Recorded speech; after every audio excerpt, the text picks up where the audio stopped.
వర్షాకాలం అంటే కొన్ని పళ్ళు స్పెషల్గా వస్తాయి. వేసవకాలం కొన్ని స్పెషల్. వర్షాలు పడ్డాక కొన్ని ఆగిపోతాయి, కొన్ని ప్రత్యేకంగా మొదలవుతాయి. అలా వచ్చిన పండ్లల్లో సీతాఫలం ఒకటి. ఈ సీతాఫలం యొక్క రుచికి ఇష్టపడని వారంటే ఎవ్వరూ ఉండరు. కానీ ఇవి అన్ని ప్రాంతాల్లో అందరికీ దొరకవు, కాస్ట్లీ ఉంటాయి. దొరికినప్పుడు ఎవరైనా తింటూ ఉంటే కూడా పాపం కొంతమందికి జలుబు చేస్తూ ఉంటుంది, కొంతమందికి ఆయాసం వచ్చేస్తూ ఉంటుంది, కొంతమందికి ఏదో థ్రోట్ ఇన్ఫెక్షన్ వస్తుంది సీతాఫలాలు తిన్నాక.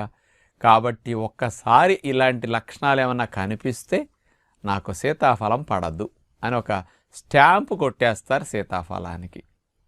ఇప్పుడు కూల్ డ్రింక్స్ తాగి, ఐస్ క్రీమ్స్ తిని, ఫాస్ట్ ఫుడ్లు, జంక్ ఫుడ్లు తింటే ఏం తేడాలు రాలేదు కదా మీకు? అస్సలు ఎప్పుడూ రావు అసలు. అవి తింటే వచ్చినా మీరు చెప్పరు కదా, ఎందుకంటే మానేయాల్సి వస్తుందని.